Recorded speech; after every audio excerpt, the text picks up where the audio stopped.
Continuamos, amigos, con Ánfora 2021, una producción de BIS Televisión y el grupo Publicrea. Hay varios temas que quedan en lo que significa una agenda pendiente para atender y resolver los problemas del Perú. Y uno de ellos es la reforma del Estado, un tema que siempre ha sido esquivo para los diferentes gobiernos que hemos tenido aquí en el Perú, inclusive también dentro de la campaña electoral reciente. Pero para ello, justamente, hemos invitado al ingeniero Augusto Errázuriz, gran conocedor justamente de la gestión pública, docente, es también un destacado profesor del Centro de Estudios Nacionales durante un tiempo, y por supuesto es también docente de ESAM. Y me da gusto presentar en este mediodía de Ánfora 2021 al ingeniero Augusto Errázuriz, a quien conozco hace muchísimo tiempo y por supuesto puedo dar fe de sus méritos profesionales. Augusto, bienvenido a Ánfora 2021, muy buenas tardes. Buenas tardes, Miguel, gracias por la invitación y a poder responder a tus preguntas de acuerdo a este tema, como bien tú lo has dicho, de la modernización del Estado, ¿no? En principio, ¿cómo has visto tú este tema dentro de lo que significaba el gran debate político de cara a las elecciones generales? Me parece que ha sido un tema que de alguna manera ha sido ninguneado casi por todos los partidos, ¿o me equivoco? Bueno, creo que indudablemente el mismo hecho de lo que la persona que estuvo hace un momento en tu entrevista comentando sobre la situación del Perú. La situación del Perú ha llegado a estos extremos producto de esa gestión pública y de la falta de una mejor gestión pública, tecnología, modernización que no ha tenido el Perú y que se ha evidenciado indudablemente con la pandemia, ¿no? Y creo que en esta primera fase, si se podría decir, de las elecciones, los candidatos no le han dado la debida importancia. Podríamos decir, algunos sí, porque han estado hablando de incrementar ministerios, fusionar programas sociales, etcétera, pero creo que la gran agenda es el cómo hacer todo esto y si verdaderamente es prudente hacerlo en estos momentos, ¿no? En momentos de pandemia. De repente, resalto algo. Somos 1,5 millones de personas en la administración pública. El presupuesto normalmente de la República o de las instituciones del Estado están 60-70% es planilla, 20% es gasto corriente y 10% inversión. O sea, esa es una composición. Claro. En realidad, Augusto, lo que por ejemplo en algunos casos hemos leído es fusionar algunos ministerios y en cuanto se refiere a obras públicas, por ejemplo, coincidían, me parece, Podemos y Alianza para el Progreso en crear un ministerio de obras públicas. Y de esa manera eliminar, por ejemplo, programas de inversión y ejecución de obras públicas como el PRONIS y el PRONIET, correspondientes al Ministerio de Salud y al Ministerio de Educación. Y de la misma manera también eliminar las direcciones generales o programas de inversión y ejecución pública de diferentes ministerios, como el de Vivienda y el de Transportes. ¿Esto es algo que puede ser viable o solamente resultaba ser un saludo a la bandera? Yo diría que tenemos que partir sobre la visión de un país moderno, de un país descentralizado, de un país inclusivo. Y aquí el tema, el Perú no ha aplicado una política real de descentralización. El Perú prácticamente está en una política de desconcentración y no de descentralización.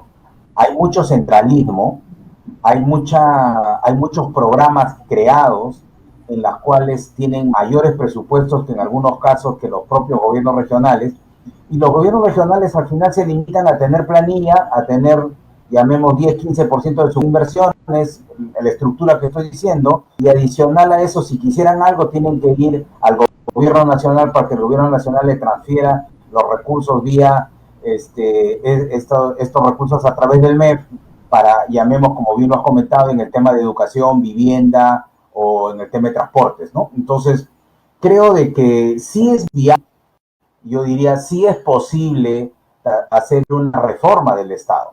Yo diría que el pilar fundamental para la reforma del Estado está en su gente. La gente tiene que tener una mejor administración del recurso humano. No es posible que el Estado verdaderamente tenga un sinnúmero de modalidades de contratación. Hay personas con modalidad de contrato 276, 728, locadores, consultores, terceros, etcétera, y eso conlleva a un desorden dentro de la propia pública. Entonces yo diría que el pilar fundamental para que esto se pueda desarrollar el tema de recursos humanos y que se pueda mejorar el tema de tecnología de información y de comunicación. Esos dos pilares son fundamentales. Y otro tema fundamental, el tema de la lucha contra la corrupción, ¿no?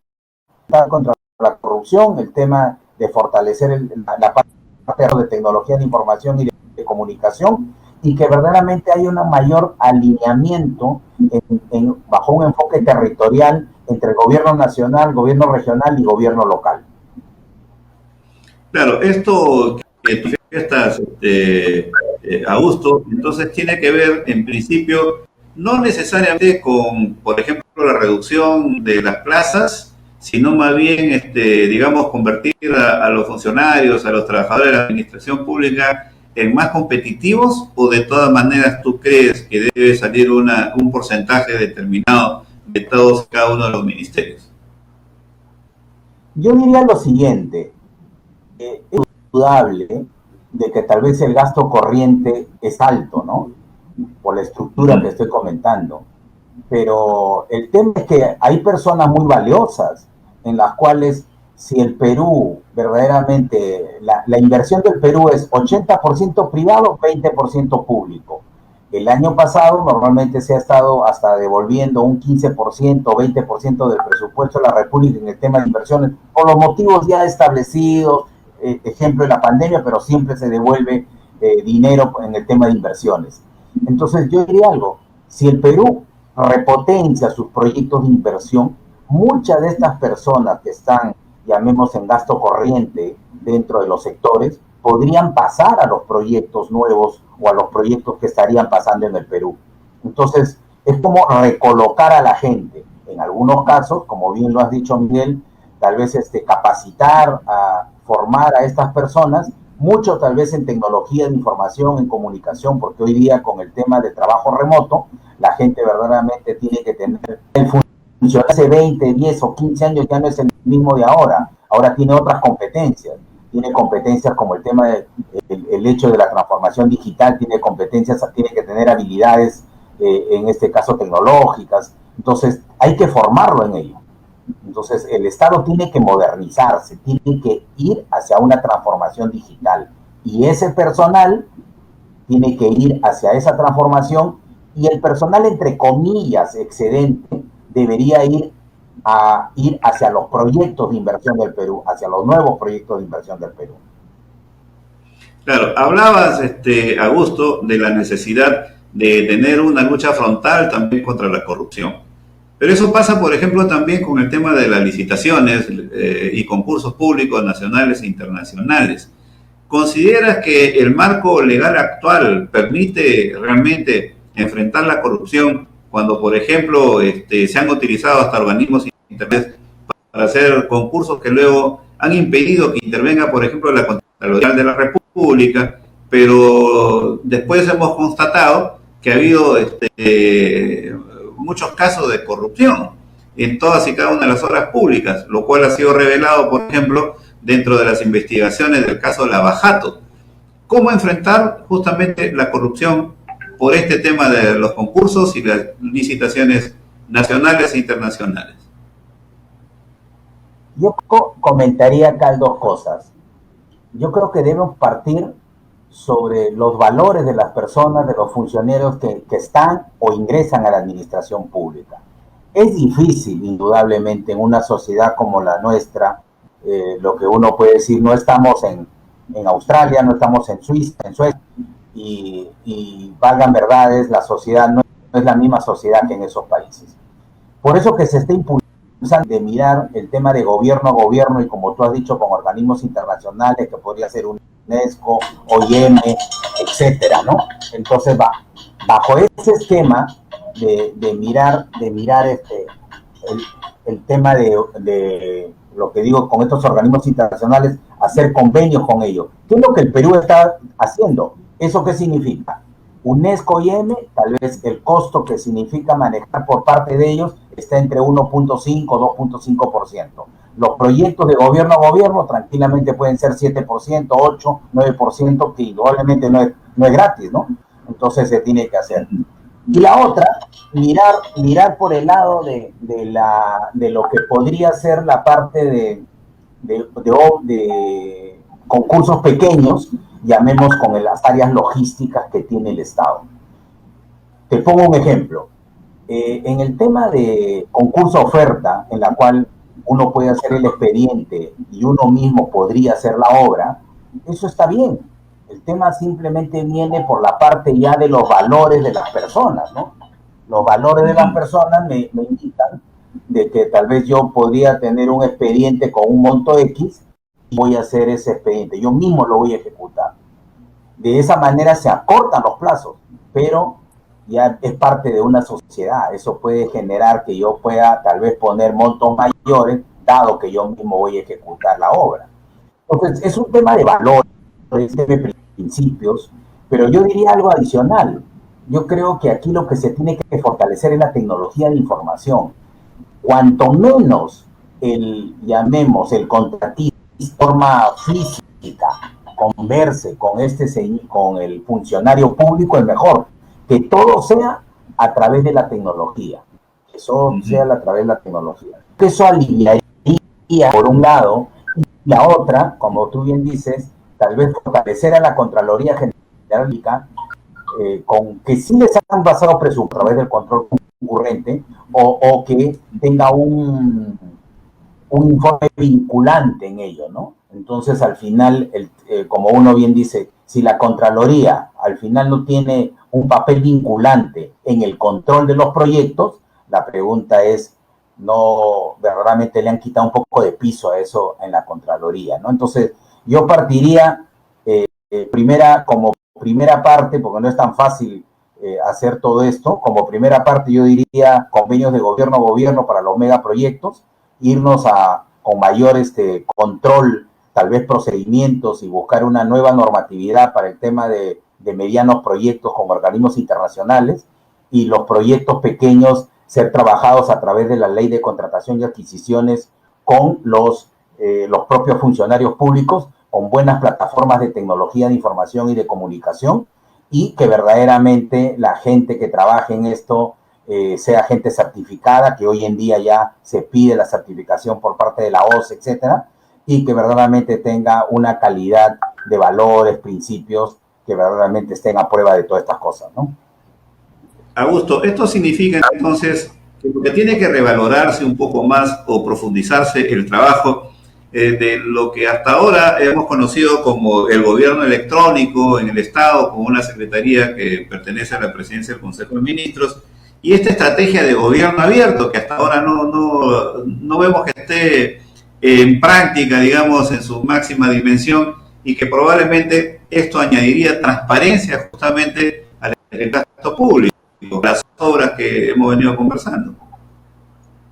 ¿Cuál es el nivel que crees tú que se encuentra en este momento? Yo, a tu pregunta, Miguel, yo diría que en el tema del gobierno electrónico, el Perú ha avanzado relativamente, sobre todo en este tiempo de pandemia. Creo que lo que han pasado en un año, hecho un año lo que creo que supuestamente se iba a hacer en 4 o 5 años. Entonces, por ese lado ha avanzado algo el Perú, pero yo diría dos cosas, ¿no? Yo creo que tenemos que fortalecer el tema de la interoperabilidad de los sistemas informáticos del Estado peruano, número uno. Y otro tema, cuando tú bien comentas el tema de la transparencia, verdaderamente que haya una mayor actualización de los portales de transparencia en los diferentes sectores, número uno, y otra, en la que verdaderamente se tome con mayor profesionalismo de que la sociedad civil de alguna manera haga un control sobre el Estado, ¿no? A través del CIAF, a través de las plataformas, uno puede mirar haciendo, uno puede solicitar dentro de las normas o dentro de la normatividad vigente, uno puede solicitar en información a las instituciones del Estado, pero mirarlo, yo veo como se ha tratado de ver en algunas superintendencias, organismos reguladores, de colocar intendencias de protección al consumidor, al ciudadano, y que el ciudadano tenga un rol protagónico en el control de ello. Pero también que el ciudadano no se vaya a los extremos, que ese rol, llamemos que se le da para que pueda controlar los recursos del Estado, no los politice, ¿no? Yo creo que ahí también hay un tema, ¿no? A veces el ciudadano politiza eso en ese aspecto y yo diría que lo que tendría que mirarse es de que la Contraloría debería tener un mayor rol en el control concurrente de los proyectos del Perú y acompañar a los proyectos del Perú a través de ese control concurrente en el proceso mismo y post, que es muy diferente que a veces la Contraloría simplemente ya lo hace post cuando ya prácticamente ya pasaron las cosas, ¿no? Claro, pero tú crees también, y no sé si eres de la idea, que la Contraloría también tenga las facultades de organismo sancionador frente a todas las faltas que se han visto en todos los últimos tiempos, a tal punto que Nelson Chac, Contralor General de la República, ha dado hasta cifras contundentes y realmente muy grandes, 23.500 millones de soles perdidos por el Estado en el año 2019 por incompetencia y por corrupción. ¿Tú crees que la Contraloría en efecto tenga un poder sancionador? Bueno, yo diría que sí. Creo que le quitaron ese poder sancionador vinculante a la Contraloría en algún momento, porque lo tuvo en un primer momento y después le quitaron esas atribuciones. Pero también el Estado tiene otros organismos. El Estado tiene el Congreso de la República a través de la propia fiscalización. El Estado tiene, llamemos, la Defensoría del Pueblo. El Estado tiene, llamemos, el Ministerio Público a través de la Fiscalía de Prevención del Delito. El Estado tiene una serie de organismos que verdaderamente, tranquilamente podría tener un mejor control. Las propias municipalidades también tienen sus propios controles, etcétera, ¿no? Tú viste la vez pasada con el tema de los agricultores, al final todos le echaron, si se quiere decir, se fueron contra Sunafil, diciendo de que Sunafil es el que no ha tenido el control, pero el Estado tiene una serie de organismos.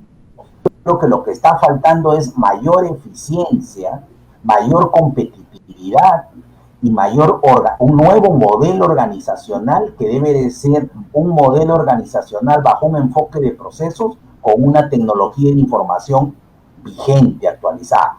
Esa debe ser, y con personal comprometido y con valores. La pregunta es, ¿por qué tenemos que tener tanta gente en las instituciones controlándose entre todos? Eso no, si fuéramos la actividad privada no tiene N gente controlando entre ellos. Creo que ahí parte mucho de nuestra propia sociedad, Miguel, ¿no? Entiendo que incluso existe hasta una oficina de cumplimiento, de control de ejecución y de cumplimiento de los planes públicos, pero me parece que tampoco, quizás son muy bien remunerados, pero no hacen el trabajo territorial como correspondería. Lo mismo cuando se supone, por ejemplo, para resolver temas de conflictos sociales.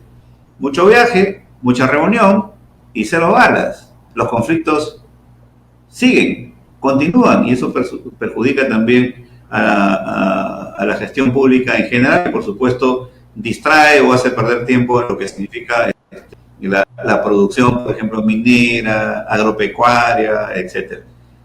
Augusto, si tú fueses llamado o por Keiko Fujimori o por Pedro Castillo, ¿cuál es la primera cosa que tú darías en lo que se refiere a la gestión pública, así pisando sobre la tierra? Bueno, yo diría lo primero que habría que hacer es organizarse y dimensionar a la administración pública en su conjunto, ¿no? No quisiera sentido de que habría que sacar gente o no sacar. El tema es, la administración pública tiene una especie de cuadro de asignación de personas en la cual oficialmente tenemos los puestos definidos, pero tenemos muchos locadores, tenemos muchos consultores, tenemos una organización paralela dentro de la organización formal del Estado. Entonces creo que lo primero que habría que hacer es ordenarse, es decir, si somos 1,5 millones, ok, somos 1,5 millones de trabajadores, ¿cómo nos vamos a organizar? ¿No? Entonces, no ser de que las personas estén tomando y estén trabajando a través de contratos de locación de servicio 1 mes, 2 meses, 3 meses, y tal vez están haciendo actividades permanentes dentro de ello, ¿no? Entonces, lo primero yo diría, ordenémonos, miremos qué deberíamos hacer. Y acá, Miguel, una tingencia de mi propia experiencia, cuando viene este tema del trabajo remoto, la primera reflexión que uno se hace y se dice, bueno, ¿cuántos van a pasar a remoto y quiénes se van a quedar en presencial? La primera disposición es, se van a pasar a remoto todos los que son vulnerables y todos los que no son vulnerables se quedan. Segunda disposición, van a pasar, en presencial deberían estar el 30 o 25% de los empleados de toda la institución como máximo. Entonces la primera pregunta que salta a la vista y uno dice, ok, señores jefes, definan quiénes van a pasar a remoto, quién a presencial. Segunda reflexión es, ¿cómo vamos a controlar a estos señores que van al remoto? ¿Con qué indicadores, con qué métricas vamos a controlar en ese sentido? Y ahí se evidencia que tal vez en algunos hay duplicidad de funciones, gente que está haciendo un trabajo el otro, se demuestra llamemos la eficiencia o la eficacia del trabajo, ¿no? Entonces yo diría lo primero, sin ánimo, simplemente no diciendo de que hay que sacar gente, ¿no? Sino decir, oiga, si ahorita nosotros estamos yendo todo este año a remoto y el remoto va a seguir este año y lo más probable el próximo año. Entonces la pregunta es, número 1, dimensionémonos. Número 2, en ese momento, una vez dimensionados, recoloquemos a la gente donde tenga que estar. Como antes lo dije, si una persona en este puesto, por sus competencias de hoy del país, del modelo operativo de la gestión pública del Perú, no camina, tendrá que ir a otra posición, tal vez a un nuevo proyecto. Entonces, y el otro tema, todo eso tenemos que hacer con un tema de tecnología de información, ¿no? En forma agresiva. Y adicional, lo que no pasa en el Estado, deberíamos tener un análisis de riesgos, ¿no? Un estudio de análisis de riesgo permanente a través de la alta dirección, y que permita decir cuáles son los riesgos potenciales que tienen las instituciones y de esa manera no caer en problemas. Algo que tiene las instituciones del Estado, todo día es diferente. Tú llegas a tu trabajo, cada día tienes un problema diferente. ¿Tú has llegado a esos trabajos a resolver problemas? No, uno diría, yo llego a un trabajo para fortalecer el tema de planeamiento, para identificar los riesgos y para que no hayan problemas. El tema no es que hayan problemas, el tema es que yo identifique los riesgos, elimine los problemas, no llegue a tener un problema, elimine los riesgos y de esa manera tenga un mejor planeamiento. Algo que le falta al Estado también es fortalecer. Todo lo que nosotros hacemos es en función al presupuesto. A mí su presupuesto me dan mi gasto, lo que yo tengo que gastar y empiezo a gastar. La pregunta es, por eso que miramos que no tenemos un gran planeamiento y en ese sentido diríamos, esos famosos que tú bien has dicho, esos famosos planeamientos estratégicos a 5 años, si haríamos una evaluación, esos planeamientos estratégicos se han ejecutado, se han implementado, se han llegado a eso. No. ¿Por qué? Porque realmente en algunos casos los propios titulares de los pliegos bien los presupuestos que han sido formulados un año y el año que hay que ejecutar, tal vez esté ese funcionario o llegue otro funcionario y tiene otra forma, ¿no? Entonces, yo creo que habría que partir de dimensionamiento de tecnología, ¿no? Por ahí irían el tema, Miguel.